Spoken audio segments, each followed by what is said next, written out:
ಸ್ನೇಹಿತರೆ, ಬೆಳ್ಳಿ ಲರ್ನಿಂಗ್ ಅಕಾಡೆಮಿಗೆ ಸ್ವಾಗತ. ಮಿತ್ರರೇ, 1757ರ ಪ್ಲಾಸಿ ಕದನ ಭಾರತದ ಇತಿಹಾಸದಲ್ಲಿ ಒಂದು ಅತಿ ಪ್ರಮುಖ ಘಟನೆ ನಿಜ. ಬಂಗಾಳವೆಂಬ ಸಿಹಿಯಾದ ಲಾಡನ್ನು ಬ್ರಿಟಿಷರ ಬಾಯಿಗಿತ್ತ ಕದನ ಇದು. ನಾವು ಮಾಡುವಂತಹ ಯಾವುದೇ ಕಾರ್ಯ ಪೂರ್ಣ ತಯಾರಿ ಇಲ್ಲದೆ ಮುಂದುವರೆಸಿದರೆ ಅದರ ಫಲಿತಾಂಶವೂ ಕೂಡ ಅನಿಶ್ಚಿತವಾಗಿರುತ್ತೆ ಎಂಬುದನ್ನು ತೋರಿಸಿದ ಕದನ ಈ ಪ್ಲಾಸಿ ಕದನ. ಇಲ್ಲಾಗಿದ್ದು ಅದೇ. ಅತ್ಯುತ್ಸಾಹದಿಂದ ಬಂಗಾಳದ ನವಾಬ ಸಿರಾಜುದ್ದೌಲಾ ಸರಿಯಾದ ಸಿದ್ಧತೆಯನ್ನೇ ಮಾಡಿಕೊಳ್ಳದೆ ಬ್ರಿಟಿಷರ ವಿರುದ್ಧ ತಿರುಗಿ ಬೀಳ್ತಾನೆ. ಈ ಮೂಲಕ ಭಾರತದಲ್ಲಿ ಬ್ರಿಟಿಷರ ವಿರುದ್ಧ ನಡೆದ ಮೊದಲ ಐತಿಹಾಸಿಕ ಕದನ ವಿಫಲವಾಗತ್ತೆ. ಇದರಿಂದಾಗಿ ಬಂಗಾಳವೆಂಬ ಖಜಾನೆಯ ಬೀಗದ ಕೀಲಿ ಬ್ರಿಟಿಷರ ಪಾಲಾಯಿತು. ಈ ಪ್ಲಾಸಿ ಕದನ ಬಂಗಾಳದಲ್ಲಿ ಪ್ರಬಲ ಶಕ್ತಿಯನ್ನಾಗಿ ಬ್ರಿಟಿಷರನ್ನ ರೂಪಿಸಿತು ನಿಜ. ಆದರೆ ಇಡೀ ಉತ್ತರ ಭಾರತವನ್ನ ಬ್ರಿಟಿಷರ ಕೈಗಿತ್ತದ್ದು ಮಾತ್ರ ಬಕ್ಸಾರ್ ಕದನ. ಹಾಗಾದ್ರೆ ಏನಿದು ಈ ಬಕ್ಸಾರ್ ಕದನ?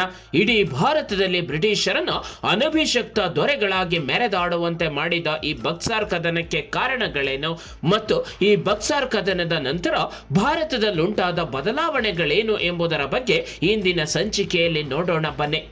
ಅದಕ್ಕೂ ಮೊದಲು ಇಂತಹ ಇನ್ನಷ್ಟು ವಿಷಯಗಳನ್ನು ತಿಳಿದುಕೊಳ್ಳೋದಕ್ಕೆ ನೀವಿನ್ನೂ ನಮ್ಮ ಚಾನೆಲ್ಗೆ ಸಬ್ಸ್ಕ್ರೈಬ್ ಆಗದಿದ್ರೆ ಈ ಕೂಡಲೇ ಸಬ್ಸ್ಕ್ರೈಬ್ ಮಾಡಿ.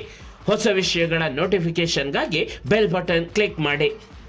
ಮಿತ್ರರೇ, ಪ್ಲಾಸಿ ಕದನದ ಮೂಲಕ ಬ್ರಿಟಿಷರು ಬಂಗಾಳದ ಮೇಲೆ ನಿಯಂತ್ರಣ ಸಾಧಿಸಿದ್ರು. ಆದರೆ ಉತ್ತರ ಭಾರತದಲ್ಲಿ ಮೊಘಲ ಸಾಮ್ರಾಜ್ಯವಿನ್ನೂ ಉಸಿರಾಡ್ತಾ ಇತ್ತು. ರಾಜಕೀಯ ಮುಸ್ಸಂಜೆಯತ್ತ ಸಾಗ್ತಾ ಇದ್ದ ಮೊಘಲ ಸಾಮ್ರಾಜ್ಯವೆಂಬ ಮರಳಿನ ಗೋಪುರವನ್ನ ಕೆಡವಲು ಬ್ರಿಟಿಷರು ಸಮಯಕ್ಕಾಗಿ ಕಾಯ್ತಾ ಇದ್ರು. ಕೊನೆಗೂ ಅಂತಹದ್ದೊಂದು ಸಮಯ ಬಕ್ಸಾರ್ ಕದನದ ಮೂಲಕ ಬ್ರಿಟಿಷರಿಗೆ ಸಿಕ್ಕೇ ಬಿಡ್ತು. ಅಲ್ಲಿಂದ ಮುಂದೆ ನಡೆದದ್ದು ಮಾತ್ರ ಅಕ್ಷರಶಃ ಬ್ರಿಟಿಷರ ದಬ್ಬಾಳಿಕೆ. ಬ್ರಿಟಿಷರೆಂಬ ಗೋಮುಖ ವ್ಯಾಪಾರಿಗಳ ಹಿಂದಿದ್ದ ವ್ಯಾಘ್ರನ ರೂಪ ಬಕ್ಸಾರ್ ಕದನದ ಮೂಲಕ ಅನಾವರಣಗೊಳ್ಳುತ್ತೆ. ಇನ್ನು ಈ ಬಕ್ಸಾರ್ ಕದನದ ಕಾರಣಗಳನ್ನ ನೋಡೋದಾದ್ರೆ, ಪ್ಲಾಸಿ ಕದನದ ನಂತರ ಬ್ರಿಟಿಷರು ಮೀರ್ ಜಾಫರ್ನನ್ನ ಬಂಗಾಳದ ನವಾಬನನ್ನಾಗಿ ಘೋಷಿಸ್ತಾರೆ.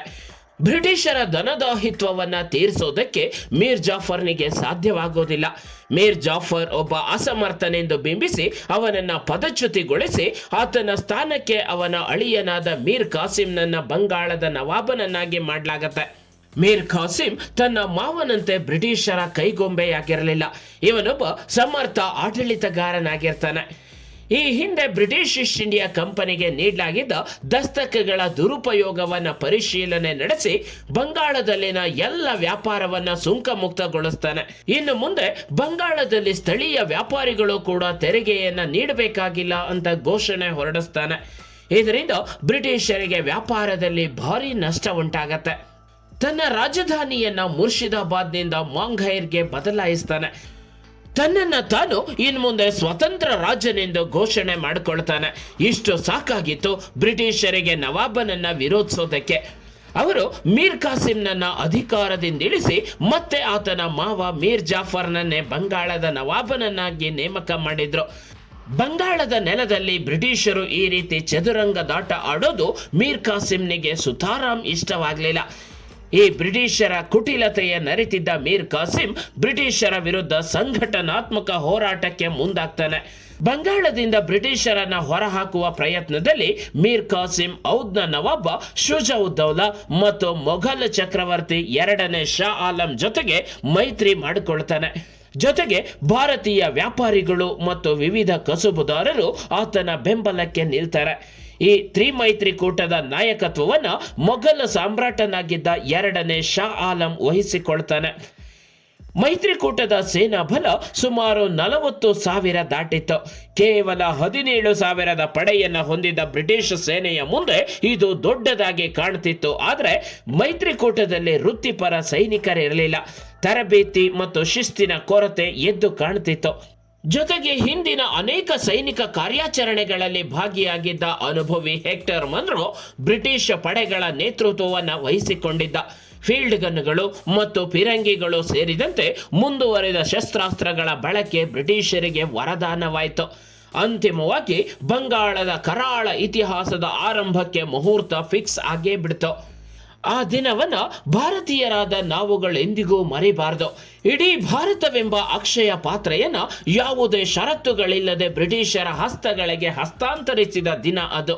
ಅಂದು ಅಕ್ಟೋಬರ್ 22, 1764 ಮೊಘಲ ಸಾಮ್ರಾಟ 2ನೇ ಶಾ ಆಲಂ ನೇತೃತ್ವದ ಮೈತ್ರಿ ಪಡೆ ಮತ್ತು ಬ್ರಿಟಿಷ್ ಪಡೆಗಳು ಗಂಗಾ ನದಿ ತೀರದ ಬಕ್ಸಾರ್ನಲ್ಲಿ ಮುಖಾಮುಖಿಯಾದವು. ಸೂರ್ಯನಂತೆ ಕಂಗೊಳಿಸುತ್ತಿದ್ದ ಭಾರತಕ್ಕೆ ಅಂದು ಹಿಡಿದ ಗ್ರಹಣ ಬಿಡುಗಡೆಯಾಗುವುದಕ್ಕೆ ಸುಮಾರು 200 ವರ್ಷಗಳೇ ಬೇಕಾದವು. ಯುದ್ಧ ಅತಿ ಭೀಕರವಾಗಿತ್ತು. ಭಾರತೀಯರು ಸಂಖ್ಯೆಯ ದೃಷ್ಟಿಯಿಂದ ಬಲಾಢ್ಯರಾಗಿದ್ರು. ಆದರೆ ನಮ್ಮ ಸೇನೆಯಲ್ಲಿ ಸಮನ್ವಯತೆ ಇರಲಿಲ್ಲ. ನಮ್ಮಲ್ಲಿದ್ದ ಸಮಸ್ಯೆನೇ ಅದು.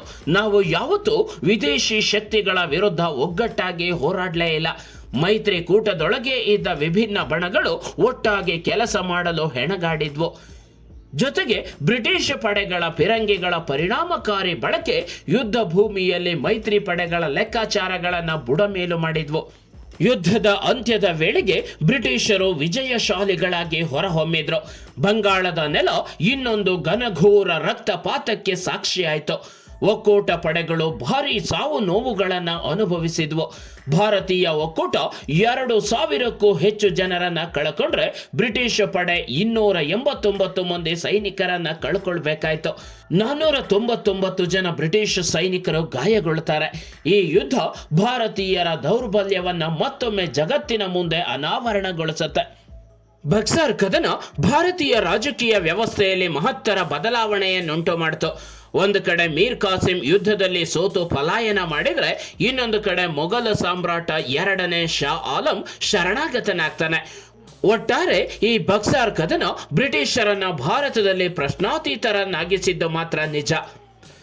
ಬಕ್ಸಾರ್ ಕದನದ ಪರಿಣಾಮವಾಗಿ ಬ್ರಿಟಿಷರು ಭಾರತದಲ್ಲಿ ಅನಭಿಷಿಕ್ತ ದೊರೆಗಳಾದರು. ಇದುವರೆಗೂ ಬ್ರಿಟಿಷರ ಕೈಗೆಟಕದಿದ್ದ ಮೊಘಲ ಸಾಮ್ರಾಜ್ಯ ಅಂತಿಮವಾಗಿ ಬ್ರಿಟಿಷರ ನಿಯಂತ್ರಣಕ್ಕೆ ಬಂತು. ಮೊಘಲ ಸಾಮ್ರಾಟ 2ನೇ ಶಾ ಆಲಂ ಬ್ರಿಟಿಷರೊಂದಿಗೆ ಒಪ್ಪಂದಗಳನ್ನು ಮಾಡಿಕೊಂಡ. ಪರಿಣಾಮವಾಗಿ ಕಂಪನಿಗೆ ಬಂಗಾಳ, ಬಿಹಾರ ಮತ್ತು ಒರಿಸ್ಸಾಗಳ ಮೇಲಿನ ದಿವಾನಿ ಹಕ್ಕು ಲಭಿಸಿತು. ಇದಕ್ಕೆ ಪ್ರತಿಯಾಗಿ ಶಾ ಆಲಂ ಪ್ರತಿ ವರ್ಷ ಬ್ರಿಟಿಷರಿಂದ 26 ಲಕ್ಷ ರೂಪಾಯಿಗಳಷ್ಟು ರಾಜಧನ ಪಡೆದಿದ್ದ. ಬಕ್ಸಾರ್ ಕದನದ ಸೋಲಿನಿಂದ ಮೀರ್ ಕಾಸಿಂನ ಕನಸುಗಳು ಭಗ್ನಗೊಂಡವು. ಮತ್ತೆಂದು ಆತ ಬಂಗಾಳದ ನವಾಬನ ಸ್ಥಾನದ ಕಡೆಗೆ ತಿರುಗಿ ನೋಡೋಕ್ಕೂ ಸಾಧ್ಯವಾಗಲಿಲ್ಲ. ಮೀರ್ ಕಾಸಿಂನನ್ನ ಗಡಿಪಾರು ಮಾಡಿ ಮೀರ್ ಜಾಫರ್ನ ಮಗ ಮೀರಾನನ್ನ ನಾಮಕಾವಸ್ಥೆ ನವಾಬನನ್ನಾಗಿ ನೇಮಕ ಮಾಡಲಾಯಿತು. ಇತ್ತ ಔಧನ ನವಾಬ ಶುಜಾವುದ್ದೌಲಾ ಕೂಡ ಬ್ರಿಟಿಷರಿಗೆ ಶರಣಾಗತನಾಗ್ತಾನೆ. ಬ್ರಿಟಿಷರಿಗೆ ಯುದ್ಧ ನಷ್ಟ ಪರಿಹಾರವಾಗಿ 50 ಲಕ್ಷ ರೂಪಾಯಿಗಳಷ್ಟು ಬೃಹತ್ ಮೊತ್ತವನ್ನ ಕೊಟ್ಟು ಬ್ರಿಟಿಷರ ಸಾರ್ವಭೌಮತ್ವವನ್ನ ಆತ ಒಪ್ಪಿಕೊಳ್ಳಬೇಕಾಗತ್ತೆ. 1765ರಲ್ಲಿ ರಾಬರ್ಟ್ ಕ್ಲೈವ್ ಬಂಗಾಳದಲ್ಲಿ ದ್ವಿಸರ್ಕಾರ ಪದ್ಧತಿಯನ್ನ ಜಾರಿಗೆ ತಂದು ಬಂಗಾಳದಲ್ಲಿ ಬ್ರಿಟಿಷರ ಆಳ್ವಿಕೆಯನ್ನ ಇನ್ನಷ್ಟು ಸುಗಮಗೊಳಿಸ್ತಾನೆ. ಅಂತಿಮವಾಗಿ ಬಕ್ಸಾರ್ ಕದನ ಬ್ರಿಟಿಷರು ಬಂಗಾಳ, ಬಿಹಾರ ಮತ್ತು ಒರಿಸ್ಸಾಗಳ ನಿಜವಾದ ಒಡೆಯರೆಂದು ದೃಢೀಕರಿಸಿತು. ಬಕ್ಸಾರ್ ಕದನದ ಮೂಲಕ ಬ್ರಿಟಿಷರು ಭಾರತದಲ್ಲಿ ತಮ್ಮ ರಾಜಕೀಯ ಪರಮಾಧಿಕಾರವನ್ನು ಸ್ಥಾಪಿಸಿದ್ರು. ಇದು ಮಿತ್ರರೇ, ಭಾರತವೆಂಬ ಅಕ್ಷಯ ಪಾತ್ರೆಯನ್ನು ಸಂಪೂರ್ಣವಾಗಿ ಬ್ರಿಟಿಷರ ಕೈಗಿತ್ತ ಬಕ್ಸಾರ್ ಕದನದ ಬಗ್ಗೆ ಒಂದಷ್ಟು ಸಂಕ್ಷಿಪ್ತ ಮಾಹಿತಿ. ಈ ವಿಡಿಯೋ ನಿಮಗೆ ಇಷ್ಟವಾಗಿದ್ರೆ ಲೈಕ್ ಮಾಡಿ, ಶೇರ್ ಮಾಡಿ, ನಿಮ್ಮ ಅನಿಸಿಕೆಗಳನ್ನು ಕಮೆಂಟ್ಸ್ ಮೂಲಕ ತಿಳಿಸಿ. ಮುಂದಿನ ಸಂಚಿಕೆಯಲ್ಲಿ ಇಂತಹ ಇನ್ನಷ್ಟು ವಿಷಯಗಳೊಂದಿಗೆ ಭೇಟಿಯಾಗೋಣ.